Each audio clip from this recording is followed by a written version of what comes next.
Rise Up See Red podcast, all about the Arizona Cardinals and the NFL, featuring insider and outsider perspectives. Enjoy the best hour of Cardinals talk on the web. Now here are your hosts, Jess Root and Seth Cox.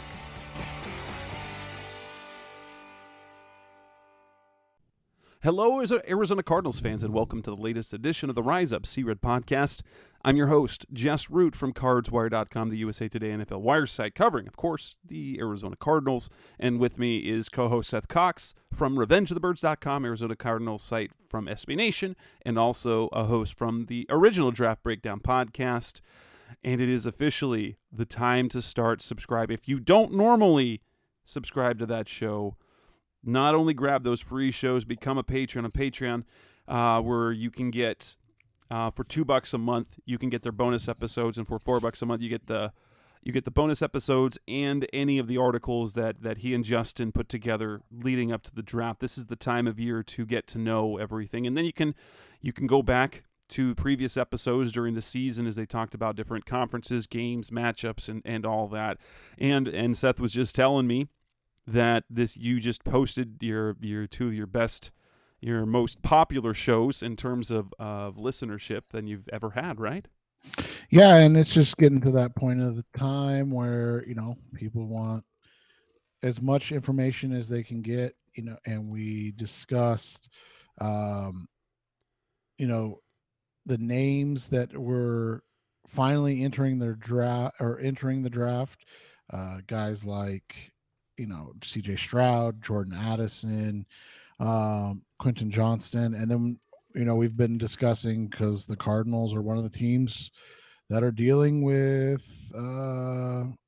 their new regime and how that's going to play out the draft. So there's actually a pretty good conversation in episode 176 where we discuss what Monti Ossenfort's kind of decision-making from his past jobs could lead to what he's thinking about doing here, because you look at what they've done in Tennessee and then New England, and they've never really had the opportunity to draft a Will Anderson type edge rusher, but they have drafted a ton of Jalen Carters to try to make that. So, would that be something that they would do right out the gate? So it's just an interesting conversation to have, and something that, makes it a little more fun for Cardinals fans to listen to as well. Absolutely. And in this edition of the show, we are still talking about the Cardinals and their front office and coaching situation, because guess what? The Cardinals still do not have a head coach,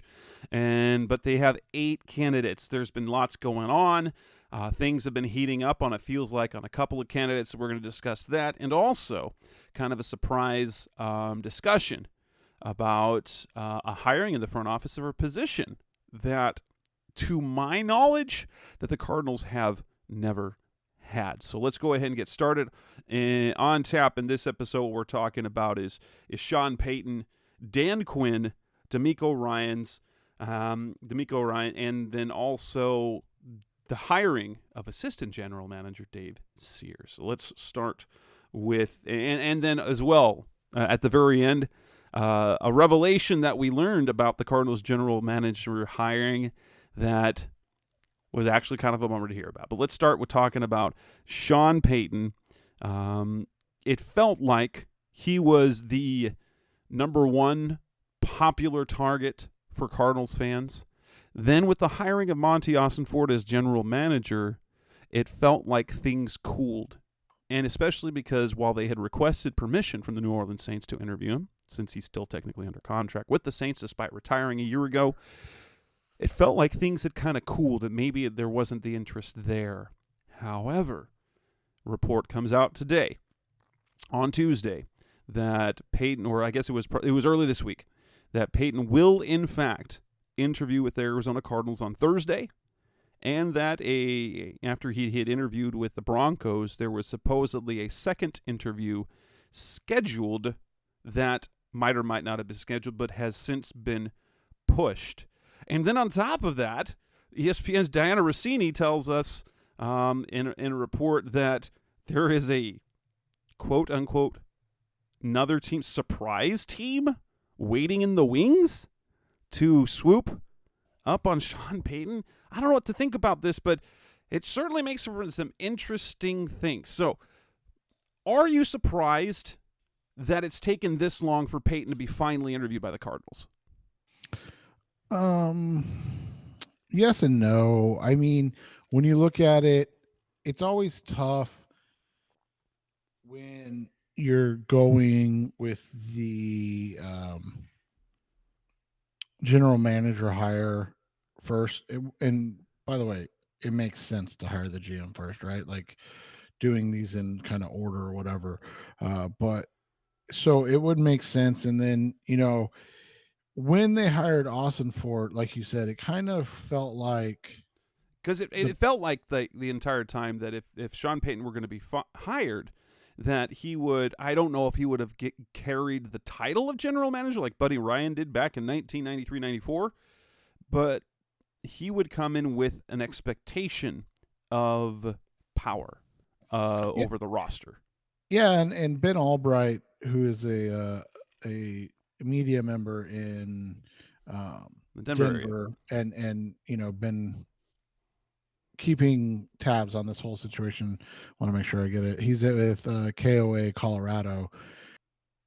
He's been very open about what he believes is going on, and one of the situations, it's not just the compensation for Payton, and this is Denver related, but I'm gonna guess this is kind of all NFL teams, that all 4 of the 5 that had interviewed Payton.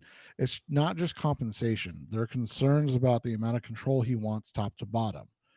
There are some about the people he wants for his staff. And so when you look at it from that perspective, and for like Denver, we know that allegedly he's going to want to bring Vic Fangio. And that would be weird because they fired him a year ago. Yeah, and that's the thing. Yeah, so I just don't know how that would work. And is that what he's alluding to in that situation, right? Like, and I'm not saying that's what he is alluding to, but it would make sense from the Denver perspective.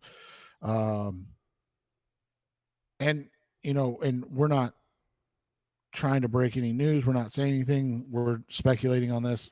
Could it be that the Cardinals are interested in retaining Vance Joseph on their staff? Right or wrong, we're not saying. But and maybe that again is they don't want to bring in Fangio. I'm not. I don't know. I'm just speculating. Maybe that could be a Cardinals issue.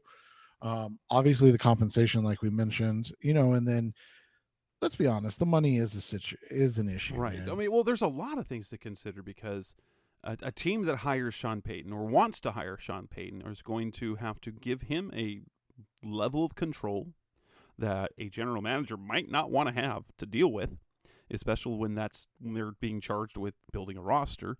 You're going to have to pay him a crap ton of money, and on top of that, you have to compensate the Saints. And from what Payton is saying, he said in an interview sometime last week that he knows that what the Saints are expecting are a first-round pick in the middle to late part of the first round. Is kind of now. The Saints haven't come out and said anything, but there's been reports about multiple first-round picks. But I believe kind of more of what Payton is saying, because I would assume that he's been kind of in contact with Mickey Loomis of the Saints and everything going on there, that they're kind of expecting a first-round mid-ish pick, which the Cardinals are not in a position to do. The Broncos aren't in a position to be able to do. And so it's really interesting to consider that. Now, here's the part that I want to ask. It came out that Denver was going to do a second interview with him. Then it came out that was delayed and that he's coming to Arizona, which leads this question.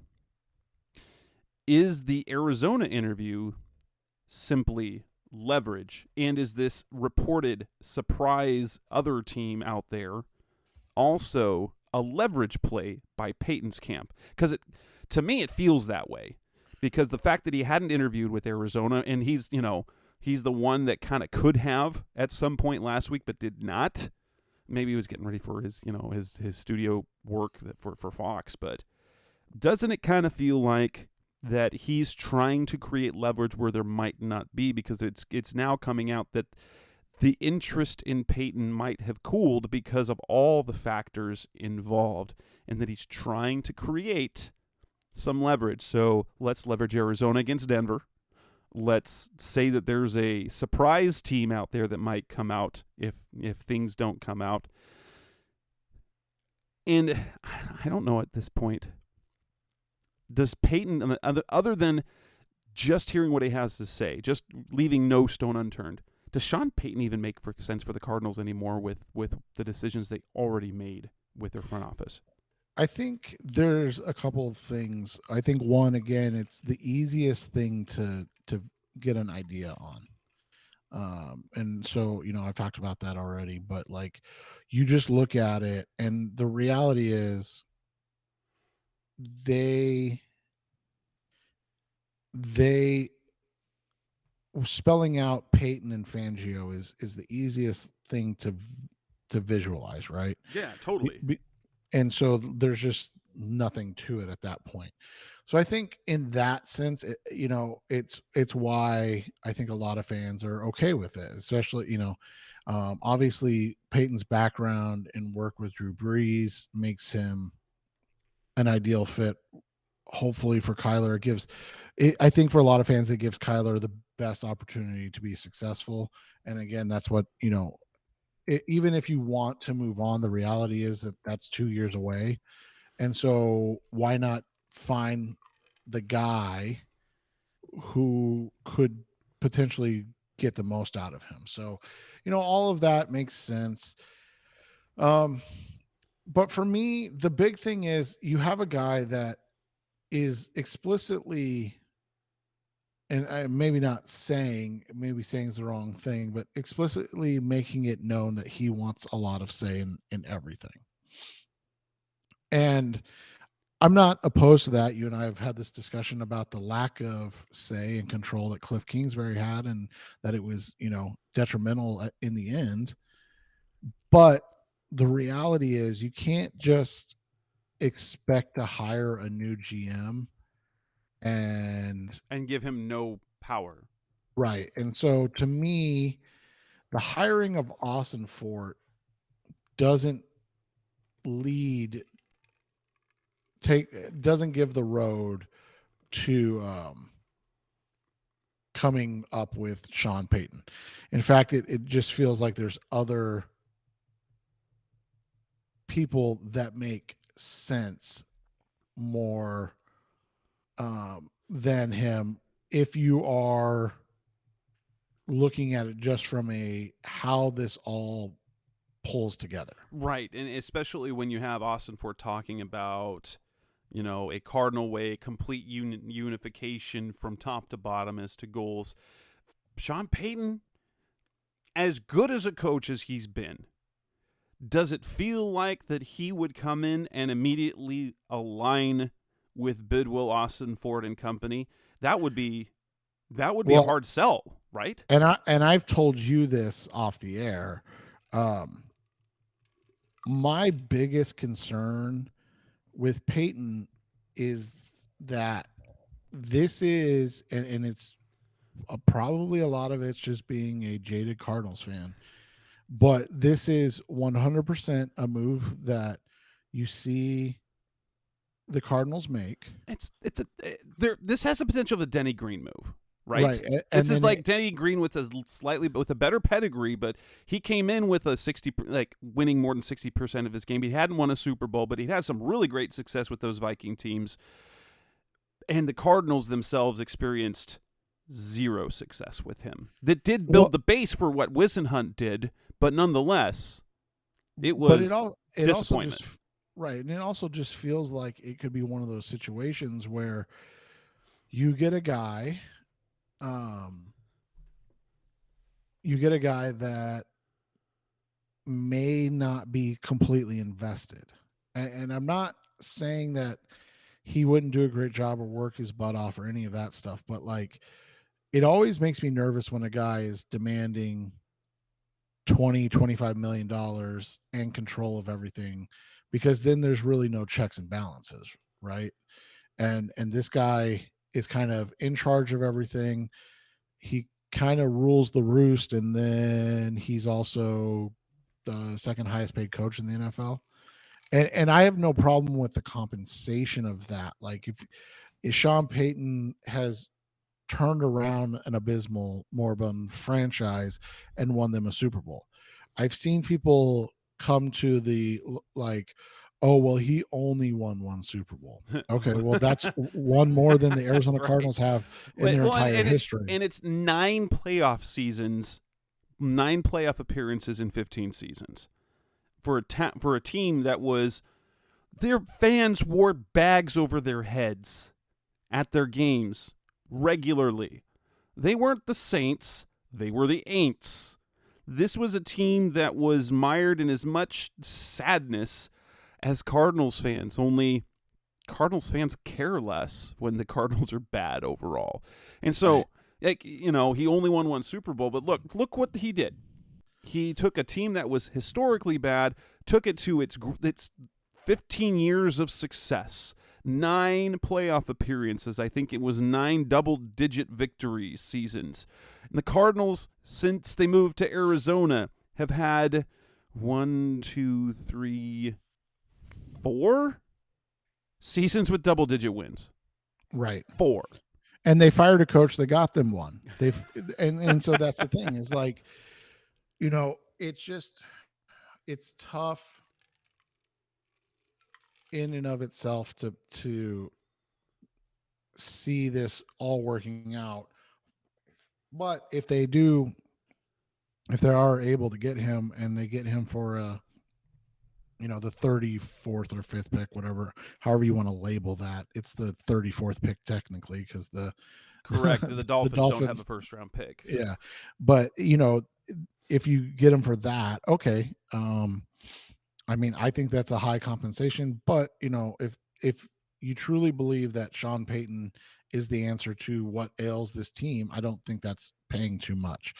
So there, I just, at the end of the day, I think Payton has not gotten quite drummed up quite the interest he had hoped, if that makes sense. Right. Like, and the latest report is saying that he thought that everyone would want him, and everyone thinks they want him until they find out what he wants. Right. And I think that's what it comes down to.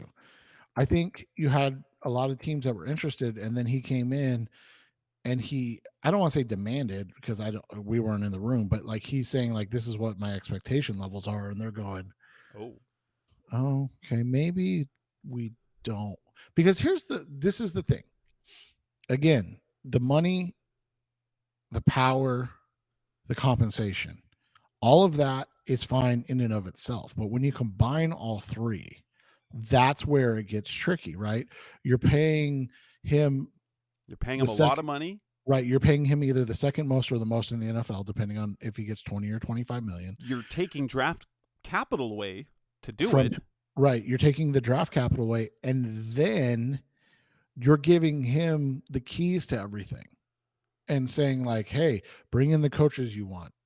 You're probably team president, and so you're really the guy making the calls on draft day. Like, all of that, it's just, like I said, it just is all.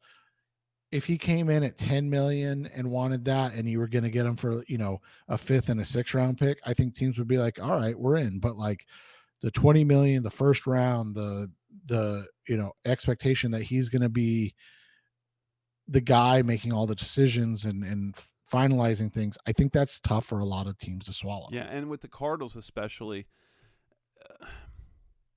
why would you hire a guy like Payton after hiring a guy like Ossenfort when you could have just gone with someone within the building already?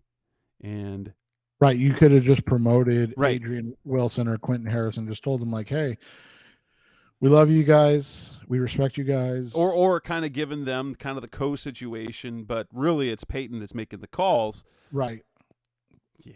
But basically, they're kind of they get a bump in title, like co-assistant general manager, whatever, or they maintain their say title where Payton gets the title of GM and head coach, like Buddy Ryan did. I don't know. But then they still, Harris deals with contracts, A. Wilson deals with scouting, and then ultimately Payton makes those decisions. But yeah, that would have made more sense than bringing a guy in who seems to be dead set on changing things, how things are done within the organization. So yeah.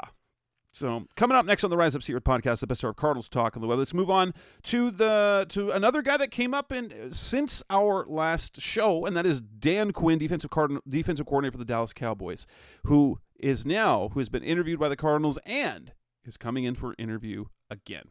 That's coming next on Rise Up C-Red. We're back on the Rise Up C-Red podcast, the best of Cardinals talk on the web. Dan Quinn, is he a legitimate candidate for the Cardinals?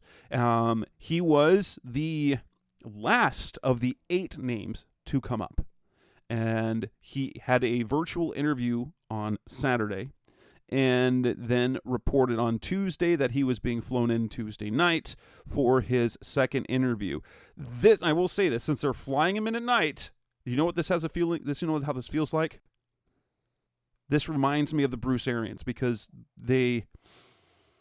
if they're flying him at night, that means they're going to take him out to dinner, they're going to wine and dine him, then they'll probably have the formal interview in the morning. But this, on a surface, this tells me that Dan Quinn is really, really on their radar. But at the same time, because of how things line up for him in Denver, because he was a finalist there last year, because he was a coach in Seattle in 2013-2014 when Russell Wilson was there. So he's got a quarterback that he's familiar with. He's got a relationship with George Patton. He was almost hired last year. Doesn't it almost feel like, as well, another leverage? Like the Cardinals are getting leveraged again. But then I look at, they're flying him in. They flew him in Tuesday night, which means steak dinner. And that was, if we go all the way back to 2013, that was the beginning with Bruce Arians. It was because of the dinner that he had with Michael Bidwill and Steve Keim, and he dropped those F-bombs and all that fun stuff, and they clicked immediately, and that was the start of that.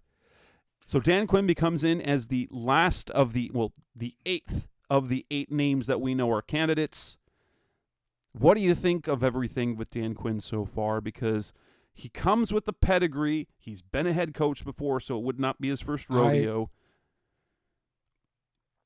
What do you think of it? I have a conspiracy theory, and that is that the Cardinals are getting their ducks in a row so that if by chance they get turned down for any of these jobs by a candidate that they offer, they're lined up with the next guy ready to go. Kent Summers tweeted out something, earlier this week. We're recording Tuesday night on the 24th, and he tweeted out the Cardinals out of the box hires don't get their first choices. Then we go back to Andy Reid was supposedly going to come. He didn't. Mike McCarthy turned the Cardinals down for an interview. Eric Bieniemy, Mike McCoy at one point also said, "Nah, I don't want to do it." Then there was Mike Mularkey as well. So maybe it's just guys named Mike. Don't hire Mike. Wait, yeah, I think they got that covered this time around. But yeah, the Cardinals have never been honestly. Look at the franchise since it's been Arizona. Why would they be the first choice for any hot coaching candidate? Now, granted, they do have some good things. You've got Kyler Murray, though he's injured. You've got some really nice young pieces that you can work with both on offense and defense. And you do, say what you will. I don't know what people, but you have an owner in Michael Bidwill who's willing to make moves. I was going to say, he spends money. He just doesn't necessarily spend the money. Well, and isn't that more the GM's Isn't that more right, the GM's issue? all right. He's trusting his GM to say, hey, this is going to pay off. And so he's like, okay, let's do it. Let's bring in J.J. Watt. Let's do this. Let's do that. Let's get Sam Bradford.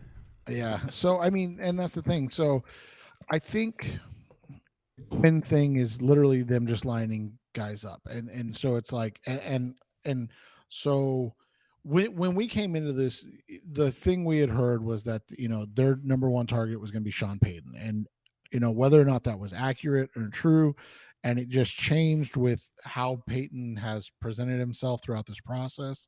I can buy that. I mean, I truly do. Because remember, at the time, it was like, okay, we're going to go after Sean Payton. And then it comes back to what we just talked about of like, okay, he wants way too much. All right, so what's next? And then it's like, let's get Frank Reich in here. Let's get Brian Flores in here. Let's get Dan Quinn in here. Let's get Vance Joseph a look. Let's give him a, and you kind of go through all of these guys. And then you say, okay, let's give them a second look. Let's give them another look around and say, okay, what are you going to bring in? Like, and so one of the things that we talked about, and I think this is where they are at probably with Dan Quinn at this point, is you look at it and you go, okay, who's your guy? Who are you bringing in that's going to be able to help us with our, $200 million quarterback? Who's the guy that's going to come in and make sure that we continue to progress with Kyler Murray over the next 1 to 2 years? Because realistically, like, that's when they can look to get out of this contract if it's not working out. And so that's got to be something they do. And like we talked about last week when oh man, who I can't remember who the national guy was that put up the point, but Jim Trotter. When Jim Trotter said, defensive candidates are coming in and laying out their like 5-year plan, basically. But not only who their OC is, but who's their backup OC when their offensive coordinator gets hired away. Right. And so that's where I think you're getting to with, Brian Flores, Dan Quinn, those guys. It's like, okay, spell it out for me, lay it out for me, walk me through your process and what your 5 years is going to look like with these guys. And I honestly, I respect that. Like, and then that way they can make a decision based on those things. And, if it doesn't work out, it doesn't work out. But let me ask you this. I've talked to some people and gotten some information just with this Dan Quinn stuff coming out about who could potentially be their OC. And the name that's been brought up is Brian Schottenheimer. So Schottenheimer, his background is he's been all over. He's been all over. He was an offensive coordinator from 2006 to 2011. Just so we're like all on the same page, when in 2006 he was 33. Yeah. So like he was granted, he's Marty Schottenheimer's kid. Right there. But before that, I mean, I could list everything. But before that, yeah, he did work through the ranks. He's worked with wide receivers, tight ends, quarterbacks. So he worked with the then Redskins as a quarterbacks coach and the Chargers. So he worked with the Chargers 2002 to 2005. He was an offensive coordinator with the Jets. Then he was the offensive coordinator for the Rams under Jeff Fisher. He was quarterbacks coach for Andrew Luck. He was the offensive coordinator for the Seahawks 2018 to 2020 when we saw Russell Wilson really start to put up big numbers. But at the same time, he was also the coordinator that Russell Wilson got fired. Yeah, and so you look at it, But he's this past year he's been with the Cowboys as a coaching analyst, which does line up as the type of guy who would leave with Quinn to some job with the team. Right. And so again, what does that do for you? Is that interesting? I don't know. That's just, a name that's been brought up. So do with the information what you will. But, it gives you an idea of who could be there. Because again, with Brian Flores, we had hoped or heard that it was potentially going to be Bill O'Brien. Well, that ship has sailed. Correct. He's going to New England. Yeah. So Matt Patricia.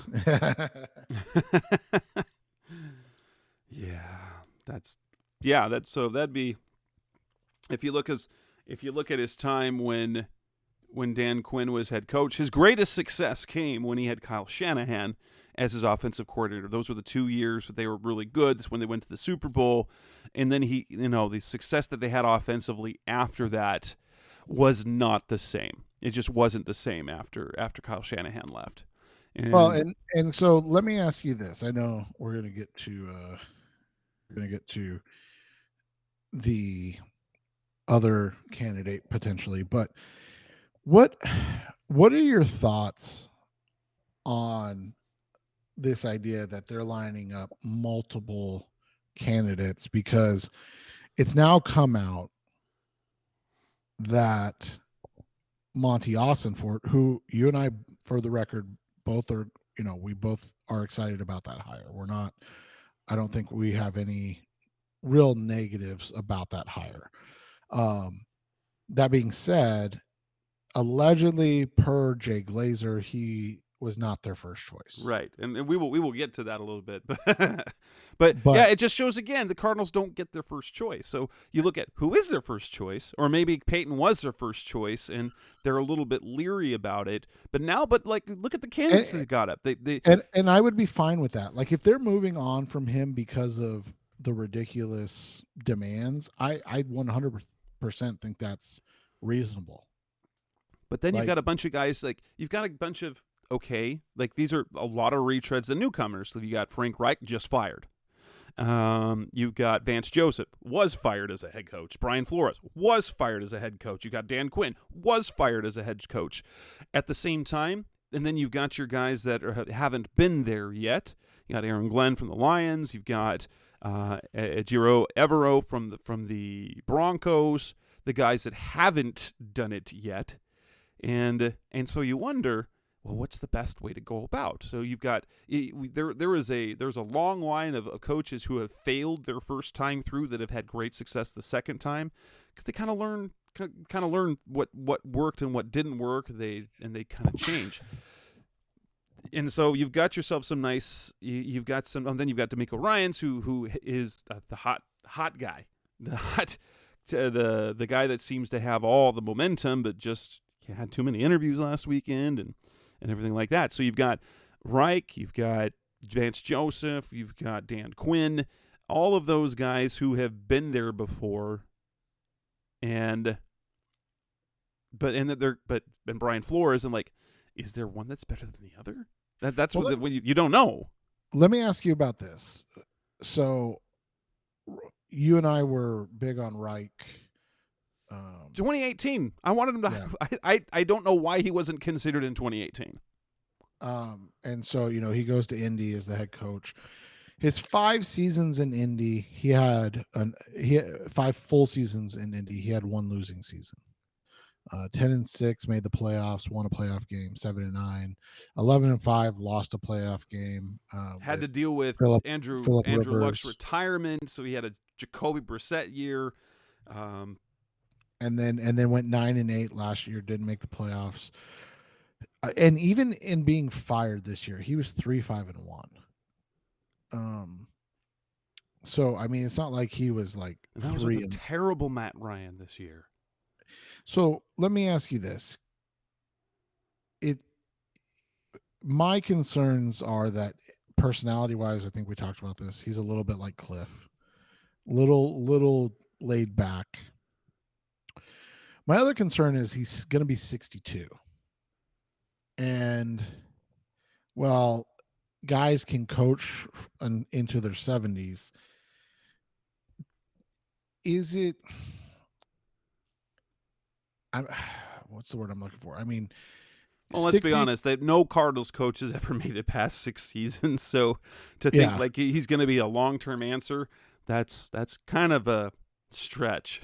But ideally, and I know you're exactly right, but ideally with Monty now, who's I believe is 43, 42, 43. Younger than me, stupid. Everything's stupid. But don't you kind of want guys that can be together in the idyllic successful world? Yes, but that wasn't that almost the exact same thing 10 years ago with Kaiman Arians? And you kind of worried about it, but my goodness, it worked. Yeah, and that's the thing, exactly. You look at it, this is something where ideally, you just get the right guy, whether he's, 50 or 60 or 40 or 30, doesn't matter as long as it's the right guy. But I do wonder if that comes into play with a Reich, because like you said, though, I mean, 6 years, that would be, he's 68, and that would be the longest tenured head coach in Arizona Cardinal or in franchise history. Sorry. That's absurd. It's absurd. But yeah, and the one thing, like the Reich, it would be an interesting hire because there's no connection other than Ossenfort would have known Reich as an opponent. And Brian Flores there's a very clear connection, and without knowing, I had to look, when I first look at it, not only were they both there with the Patriots forever, is that Brian Flores first started in the scouting department. So Monty and Brian Flores worked side by side, literally. Yeah. Before Flores went to the coaching side of things. And then you got DeMeco Ryans, we'll talk a little bit about that, is that Ossenfort scouted him for the Texans the year before the Texans drafted him, and the new assistant general manager was there in the scouting department when Ryans was drafted, and so there's a clear connection there as well. So, and all the other ones, you're like, they make good candidates, but you still think that Brian Flores might make the most sense organizationally, whether it's the flashiest name, it just, for what they're trying to do as an organization, he seems like the one that makes the perfect sense. Yeah, and I really do think he makes the most sense still. I really do. And you, like you said, they're kind of, everything kind of aligns together. You look at Flores' background and history. Again, he's kind of similar to Reich, in 5-11 his first year, but 10-6 and 9-8. Never made the playoffs, but I mean, again, those last two seasons, 19-14. I mean, that's fantastic, and we know in that 21 season that they were asking him to not put forth his best effort. And so when you look at it from all of that and the fact that he still won, I think the biggest issue with Flores is, like I've said, you've got to figure out who's going to be his OC. 4 offense coordinators in 3 seasons in Miami. He did not work well with Tua. No, he did not work well with Tua. You don't want Chan Gailey back. I mean, let's just be honest. George Godsey and Eric Studesville, like neither of those guys are inspiring confidence. And so you're just going to have to figure out, what it is and what the plan is and where it's going to work out. And I just really don't know from that perspective what he brings, but I can tell you that he's, been a good, I think he's done a good job as a coach. And then it comes out, because this was with the Steelers this last year, that he was kind of instrumental for rookie Kenny Pickett, and at least for how he handled himself in no huddle 2-minute type drills. And so Flores was kind of instrumental for some of his development there, even though he was a linebackers coach and defensive assistant. Flores had influence on Pickett's development last year, which, that's not a bad thing to hear. No, and quite frankly, I mean, when you look at the names that are out there. We've talked about, I think, LaFleur, is it Mike LaFleur, makes sense, and I think Zach Robinson also makes sense. Like, again, young guys that probably will get snapped up if they come in and have some success in 23 and 24 with the Cardinals and Kyler, and so, getting hot commodities is never a bad thing, or having hot commodities is never a bad thing. But that's going to be the key to this whole situation, is making sure that they're prepared for whatever comes next. Coming up next on the Rise Up See Red podcast, Best of Cardinals Talk on the Web, we'll move on to talk about one of the other candidates that didn't actually interview, but was supposed to. That's DeMeco Ryans, defensive coordinator of the San Francisco 49ers. That's coming up next on Rise Up See Red. We're back on the Rise Up See Red podcast, the best hour of Cardinals Talk on the Web. And, DeMeco Ryans is perhaps the hot shot candidate this year because of the work that he has done with the defense of the San Francisco 49ers the last 2 seasons. Their defense has been every bit as good as it was even after that they lost Robert Saleh to the New York Jets as their head coach. DeMeco Ryans also has had a long reputation as kind of as an up-and-comer, as a player, well-respected, kind of did everything right.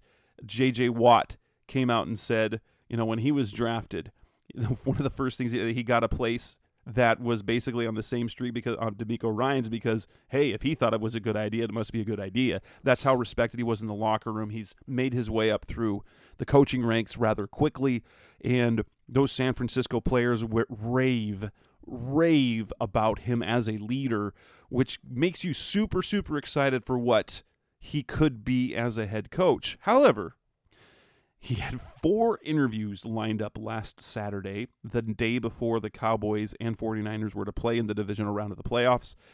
He got through the first 2 interviews of the day and canceled or postponed, but the report was canceled, the 2 other interviews, as he wanted to spend time with his team and getting ready for that game against the Cowboys, one that they ultimately won, and they move on to the NFC Championship game.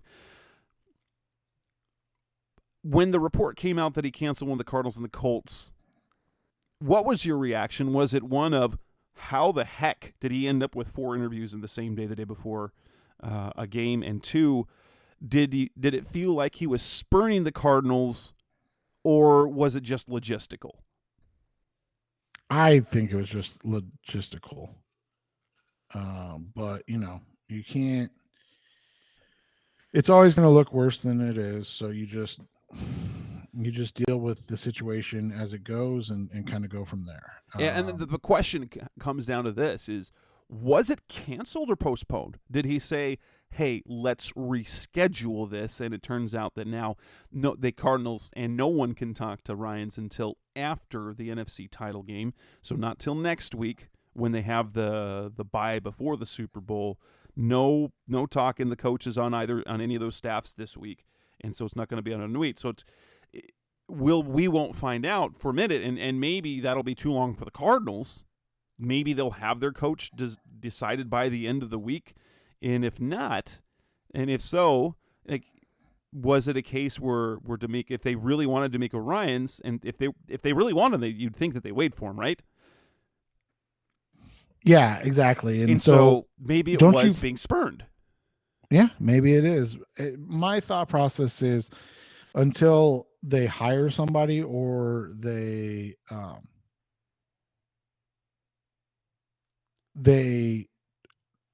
don't have something signed up or lined up with him, then I'm just going to assume that they're going to reschedule it. And then if they hire somebody outside of that, then, it wasn't going to work out. I don't think there's an issue one way or the other, but I do like the connection that there now is, because I didn't put 2 and 2 together, and I will admittedly, I will give credit to Alex Sutton, who is one of the contributing writers on Cards Wire, who texted me and said, it's DeMeco now. He's a little bit of a degenerate and wants to bet everything, and so he's saying money's on DeMeco. He said money's on DeMeco because of the connection with Dave Sears and Monti Ossenfort. And then I had to go back and do a little research. So DeMeco Ryans was drafted by the Texans in 2006. Monti Ossenfort worked for the Texans 2004-2005 in the scouting department, and his assistant, his new assistant that we're going to talk about, Dave Sears, was on the scouting staff in 2006 when DeMeco Ryans was drafted. And so there is a connection. There is a connection that makes sense because they would both Sears and Ossenfort would definitely know what DeMeco, even he was a very young DeMeco Ryans, is all about. So, but they would know about that. That said, it'll be interesting to see what happens as a guy like Ryans, because of the success of their team, sometimes gets overlooked in a coaching cycle because of the team success. And it'll be interesting to see how that plays out because, you'd get him in the same division as Kyle Shanahan, so you create a little natural rivalry there. A guy who is J.J. Watt came out when the Houston Texans announced that they completed their interview with Ryans, and J.J. Watt raved about him as a man, as a human being, as a leader.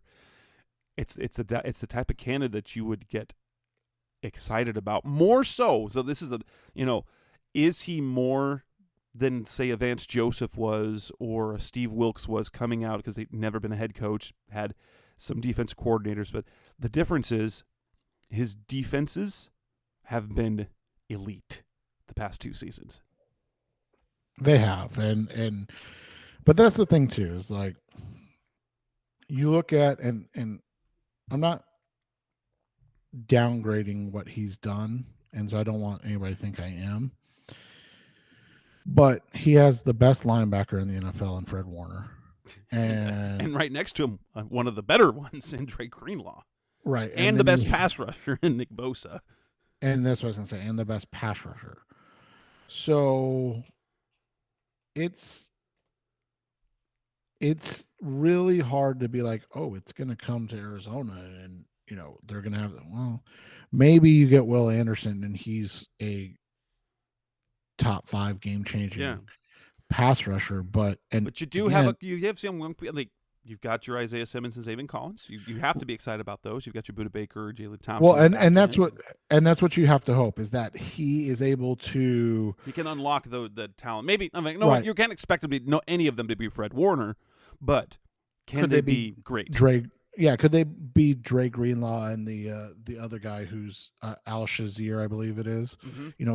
Can they be those guys? And if they can, okay, then that's obviously better than what they are, and so that's pushing them in the proper direction. But it's unfair to expect them to be that. Does that make sense? Don't expect we're just going to draft a guy who's going to be Bobby Wagner or Ray Lewis or Mike Smith. Right. So don't do that. Don't do that to them. Right. And so that's the big thing when you look at it is, you've got, and that's the thing is like Talana Hufanga, who, surprise. Well, not if you listen to the original Draft Breakdown podcast, but that's the thing is you've got 3 all pros on that team or on that defense, just on the defense, Fred Warner, Hufanga, and Bosa. And you got the best left tackle in the league. You got the best, I'm going to say, you got the best overall tight end in the league in George Kittle. And you have, 3 weapons in Brandon Ayuk, Deebo Samuel, and a healthy Christian McCaffrey is probably still the best running back in the NFL because of his complete skill set. And so all of that, makes them, and I think, again, we can't overstate how important like a Nick Bosa is. And the reason I say that is when you look at the Arizona Cardinals defense this year, right? You look at it, they don't have a Nick Bosa. There's no questioning that. They only had 8 less sacks as a team than the 49ers. The 49ers as a team had 44 total sacks. Nick Bosa had 18 and a half. So that's 6 sacks more than J.J. Watt had, who had 12 and a half. But the rest of their contributions were similar. And so that's the thing is when you have a guy, like Nick Bosa, who had, I think it was like something absurd, like 48 quarterback hits, to go with 18 and a half sacks, because that's the thing. JJ Watt had 12 and a half sacks, but he also only had 25 quarterback hits, which is really good. But you're talking about Nick Bosa double that. And so like those are the things you need to understand, that like you're not bringing that with you. But you do have the chance to draft Will Anderson. So, Jeez, maybe 48 quarterback that, hits. That's absurd. right. That's more than Watt and Marcus Allen or Marcus Golden combined. Basically, Nick Bosa was in the face of a quarterback. Gosh. Yeah. Gosh, that's a lot. That's a lot. Yeah. And so that's the thing, is like you look at it, you're just not bringing that over here. And so if people need to understand, like, just because you're hiring the guy that puts elite players position to make elite plays doesn't mean that they're going to have the same success. Now, I will say, if they're able to draft Will Anderson, that there is a chance that you could see similar numbers. But like, again, you're not like Hufanga and base sense, but you don't have Fred Warner, and Isaiah Simmons is going to be, like you said, and David Collins will be better, but they're still not going to play at the Fred Warner level. That's just an unfair expectation. So, I would like to at least get to interview DeMeco, but if it doesn't happen, there's no reason to, sit on this for another 2 weeks if you can't. Absolutely. Coming next on the Rise Up See Red podcast, the Mr. Cardinals Talk on the Web. Let's talk about a move that was mildly surprising. And they hired an assistant general manager. That's coming next on Rise Up See Red. We're back on the Rise Up See Red podcast, the Mr. Cardinals Talk on the Web. They've hired Monti Ossenfort in a move which was mildly surprising. Came out over the weekend that the Cardinals hiring away the director of college scouting from the Detroit Lions, Dave Sears, to be the assistant general manager to Ossenfort, which is interesting because, to my memory, dating back as far back as I can remember at all with the Cardinals, I do not believe that they have ever had an assistant general manager. Even when Buddy Ryan was general manager, I believe Bob Ferguson held the title that Quentin Harris had, and was VP of Player Personnel. VP of Player Personnel, as just how that tends to go in NFL teams, is the title just below assistant general manager. Jason Licht was not an assistant general manager. Quentin Harris is not an assistant general manager.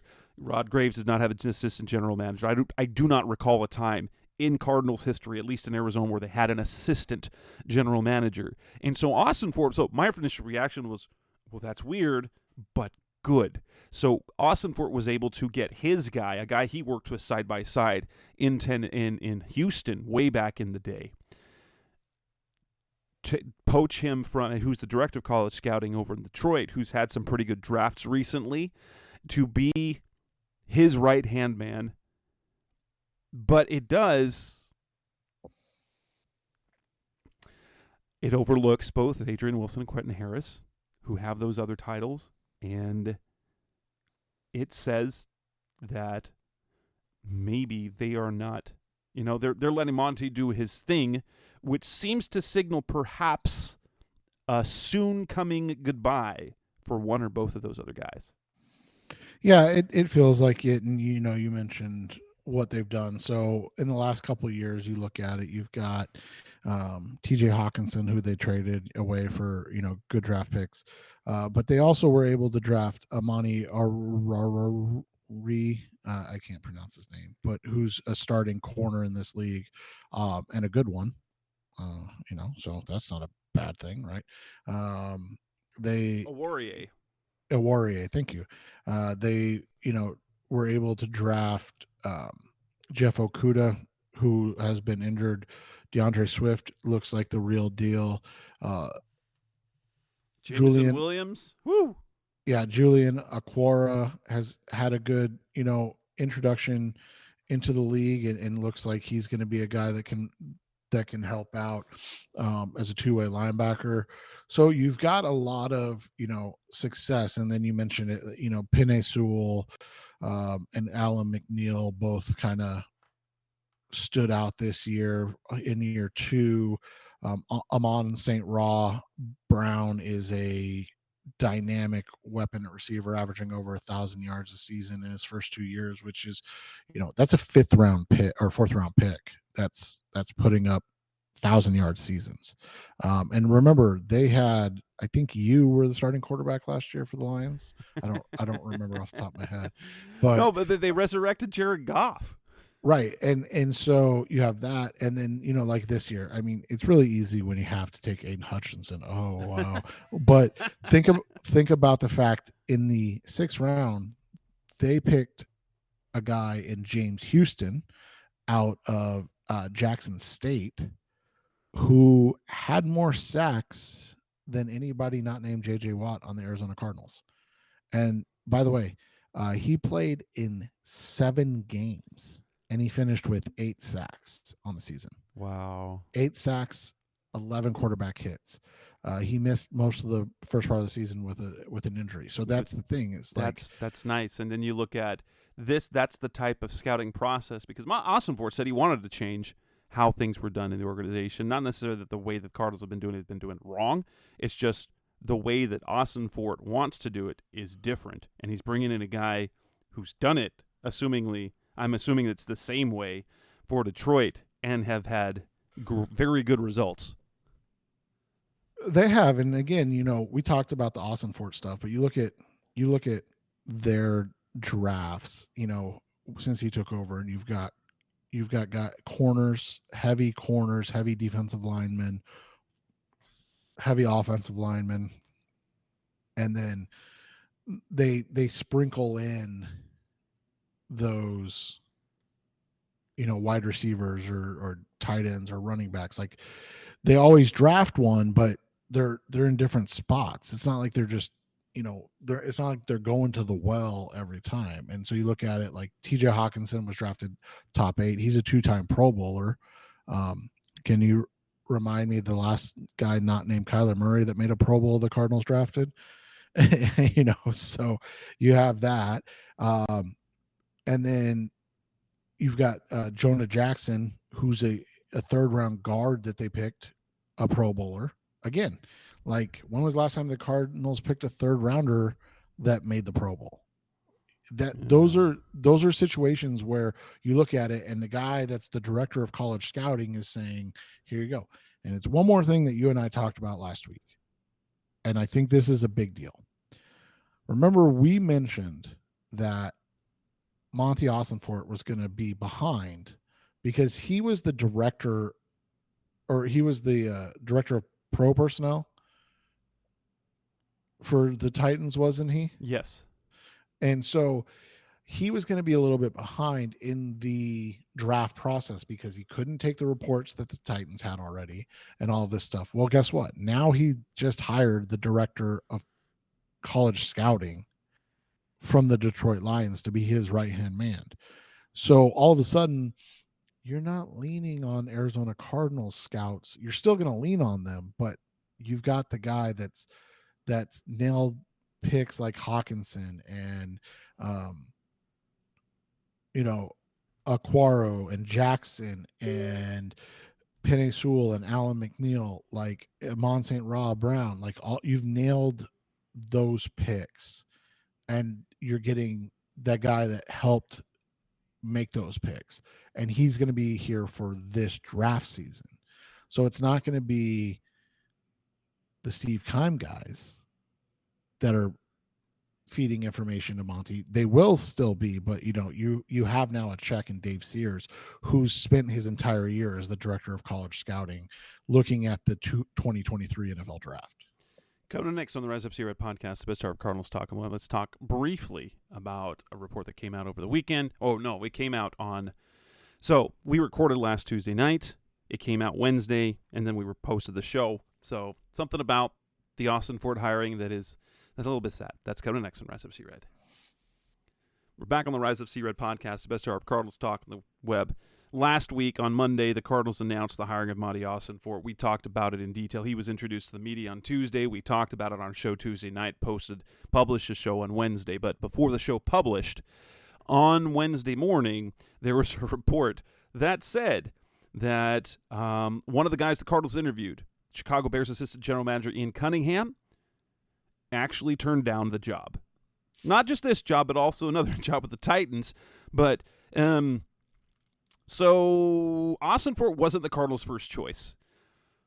And that is a terrible report to come out literally a day after that Ossenfort is introduced to the media. And it's just yet another stupid thing that we have to deal with the Cardinals. And so while everyone's all excited about Ossenfort, then the next day comes out, it's like, oh, the guy they wanted didn't want the job. Yeah, and you look at what Ian Cunningham has done in the NFL, in his background. I think he's a guy that people like, and they like his background. He worked for the Ravens as a player personnel assistant from 2008 to 2012, and an area scout from 2013 to 2016. So you look at, those times the Ravens were a powerhouse, won a Super Bowl, right?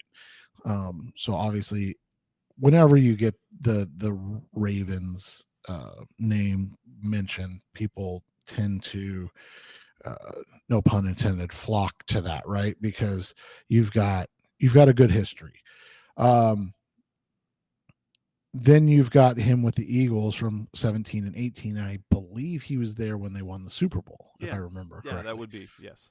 And so he's with two organizations that put together Super Bowl roster, Super Bowl teams. He's been and he was the director of college scouting in that time. And then assistant director of player personnel for the Bears in 19 and 20, and then the director of player personnel in 21. So you kind of look at the career of Ian Cunningham, and you see a guy who's, worked his way up through the ranks and kind of put in his time, and he wants an opportunity.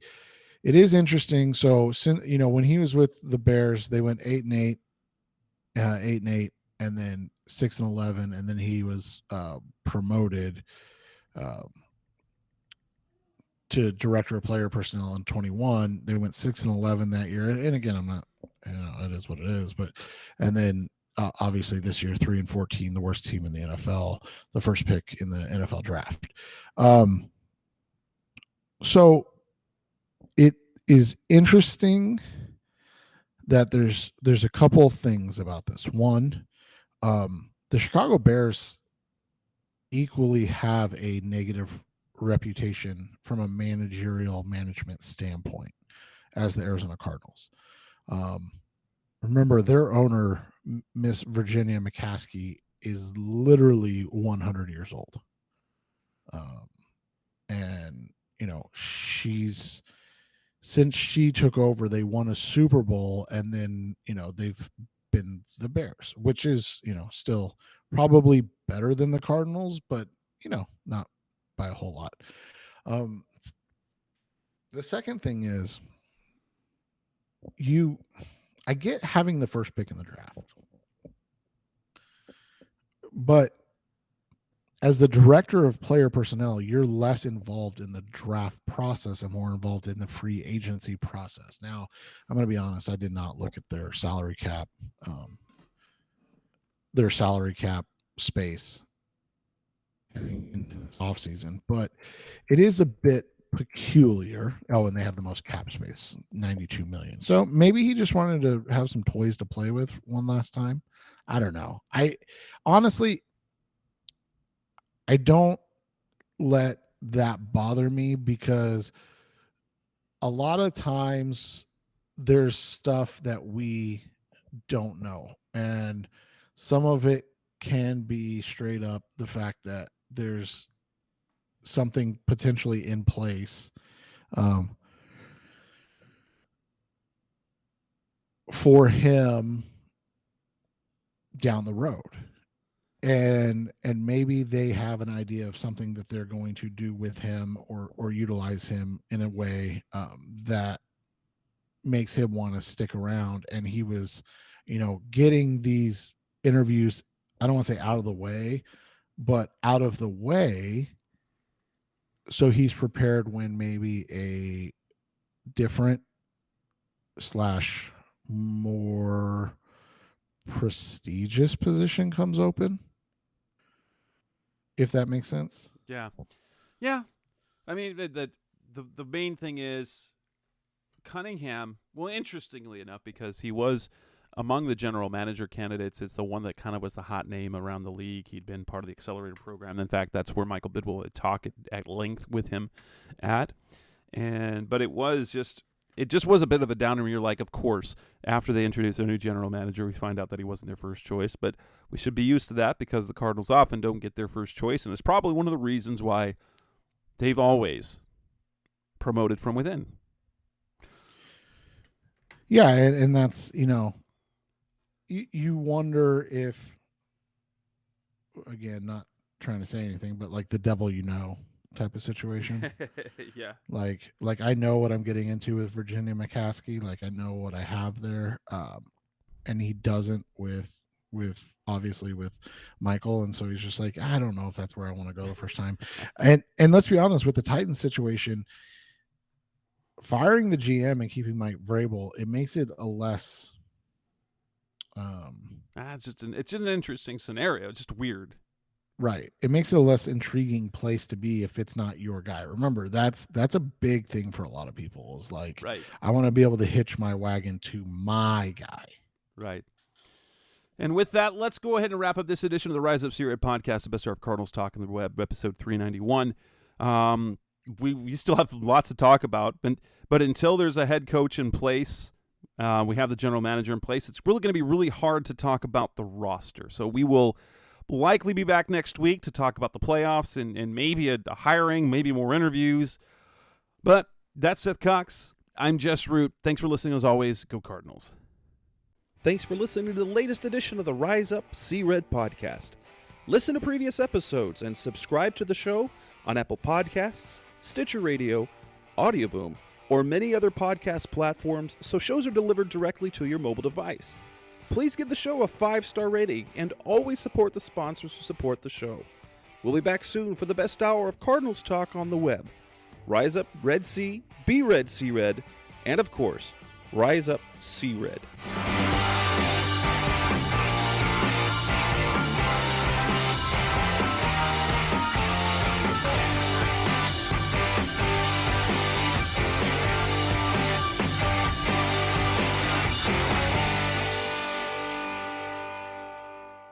Rise up!